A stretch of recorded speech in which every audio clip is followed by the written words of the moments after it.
There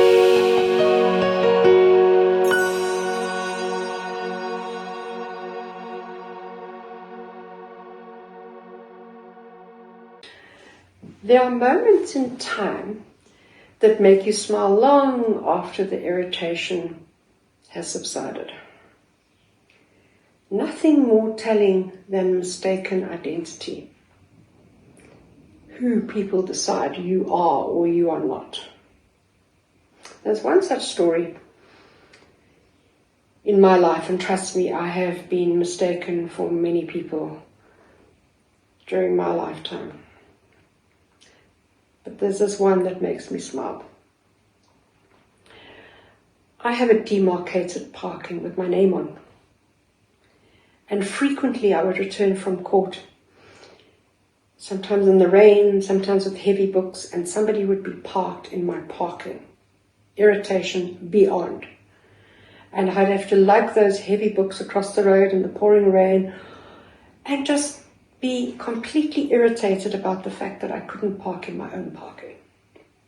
Anyway, so one day, my car was in for a service and I was at the chambers, and here I saw this car pulling into my parking.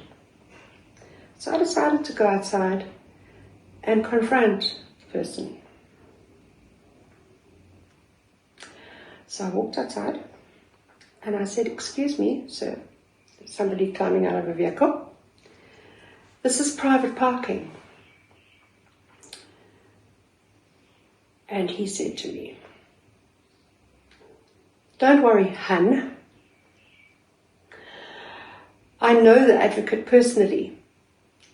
And he said whenever I am in the area, I'm welcome to park in his parking." Well, I don't know whether I was more angry about the fact that he was lying or about the fact that he just assumed that the advocate was a male. I took a deep breath and I said to him, "Well, I have never met you and I'm the advocate." He was rather shocked and he said, "Oh, I guess I better be moving then." And I stared at him and I said, "Excellent idea." And he drove off. That was his truth, not my truth. Very often, people decide the narrative. They decide who they think you are.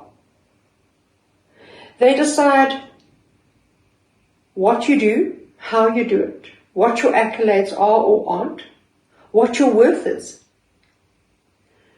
Without even, very often, even consulting with you or asking you. They make it up.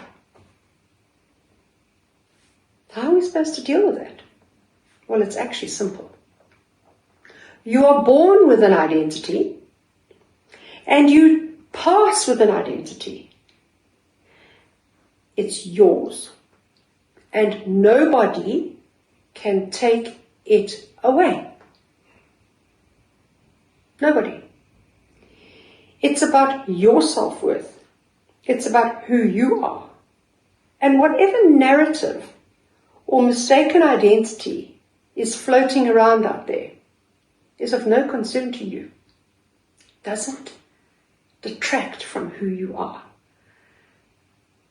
But I used to have some fun with identities. You know, fellow lawyers will know, and other people besides lawyers. You'll get to a gathering and you'll be introduced, and the next question would naturally be, "What do you do?" And very often you'd maybe introduce yourself by your profession, and then you'd get bombarded with professional questions which you least of all want to address at a gathering. So I used to say, "I'm a mother of 5 children." And then they'd nod, take a deep sigh and understand and say, "Oh wow, that must keep you busy."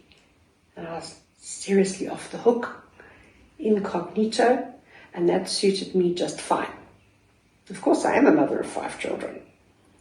But the point of the matter is, what they believed I was, or what they didn't believe I was actually irrelevant, because I knew who I was. You know who you are. It's about self-worth. Don't concern yourself about the opinions of others, whether they think you're good or whether they think you're bad or whether they think that you're smart or whether they think that you're not. You know who you are. When you look in a mirror, that which is reflecting back at you is you,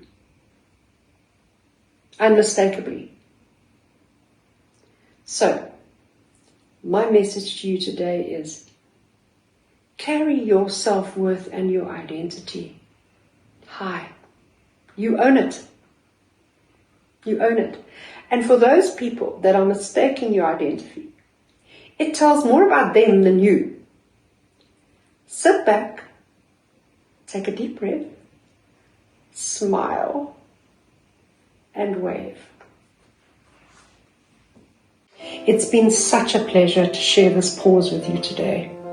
Remember, your voice matters. So don't forget to like, subscribe, and tap the bell for the next Tia German.